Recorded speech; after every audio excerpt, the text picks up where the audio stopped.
So next I want to discuss the astronomy of the Renaissance. Okay, the first name that I want to mention during this period is that of Nicolaus Copernicus. And as I said earlier, he introduced the heliocentric hypothesis.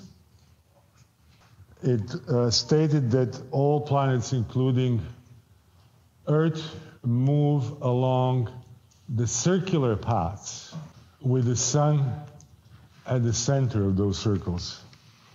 Within this model, the retrograde motion of planets such as Mars becomes, its explanation becomes quite natural. Also, then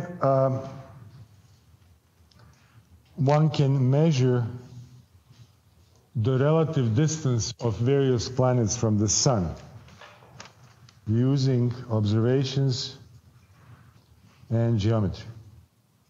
It can be done for all planets, but it's simpler conceptually in the case of planets that are closer to Sun than the Earth, that is Mercury and Venus. The Mercury revolves around the Sun, or as Venus revolves around the Sun. We see it at a different distance from the Sun at different times of the year. So as they move, Mercury and Venus around the Sun, we see them at different distances from the Sun, right?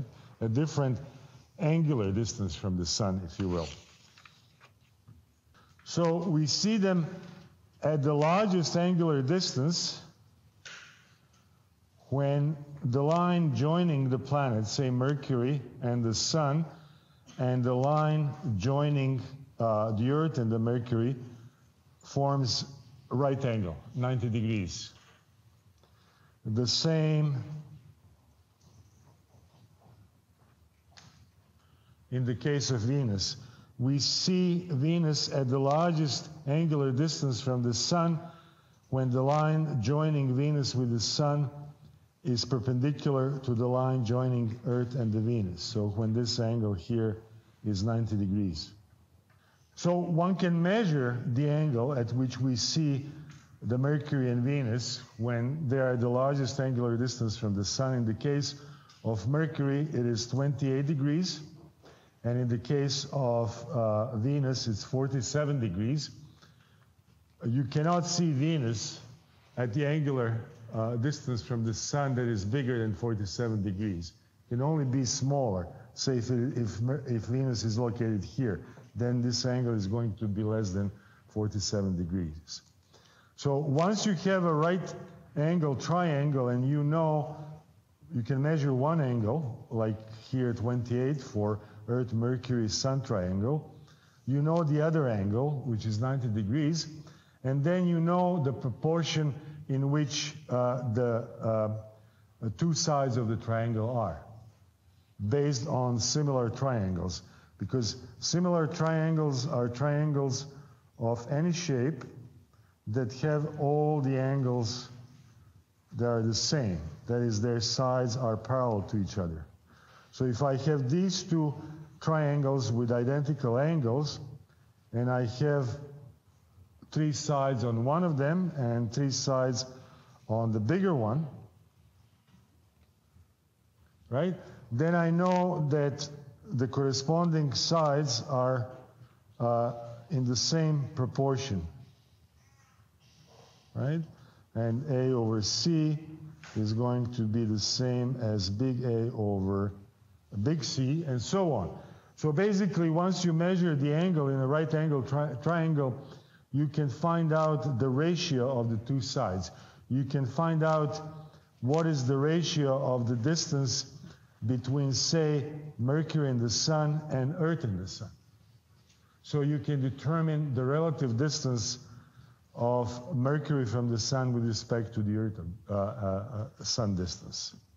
All right? So here is a diagram that illustrates what I've just mentioned. Okay, you can see Venus at 47 degrees or less, And you can see Mercury at 28 degrees or less. And because you know that these angles here are 90 degrees, the triangles are completely determined, and you can find out what the ratio of their sides is. So then whatever the distance between the Earth and the Sun, and at the time of Copernicus and earlier, they didn't know what that distance was. Nevertheless, you can say what fraction of the Earth-Sun distance is the Mercury-Sun distance. You can also find out what fraction of the Earth-Sun distance is Venus-Sun distance. And that's already a lot. You can compare the distances of the planets from the Sun. You can measure the orbital periods of the planets. So once you know their relative distance from the Sun, or if you will, relative sizes of their orbits, and you measure the periods, you can then deduce their relative orbital speeds. If we didn't know that the bigger the distance of the planet from the star, the slower it moves. We just could not come up with explanation for retrograde motion. Now, you have to realize that these ideas were very dangerous at the time. Right? Copernicus was not really, he wrote a book about these things, about his view of the universe, but he was hesitant to publish it because he was afraid of the heavy repercussion by the church.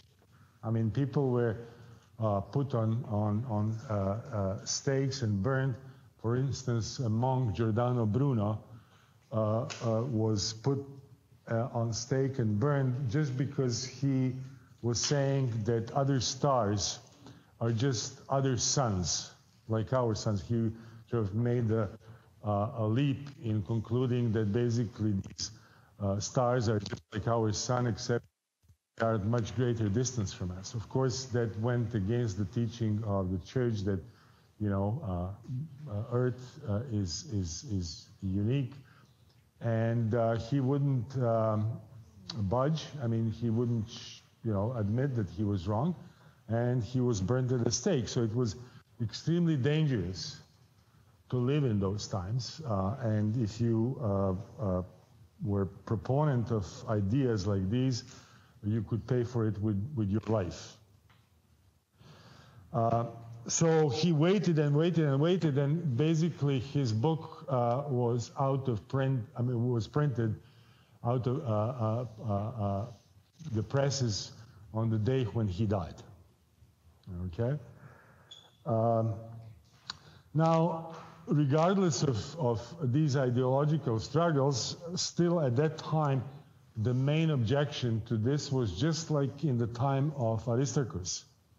And that is that if this was right, if the Earth was revolving around the Sun, then you would see that apparent shift of stars of nearby stars relative to the background of more distant stars as the Earth revolves around the Sun. And nothing like that was observed, for the same reason as it wasn't observed earlier, because the stars are so far away and the shifts are tiny that you cannot see them with the eye, or even with the early telescopes.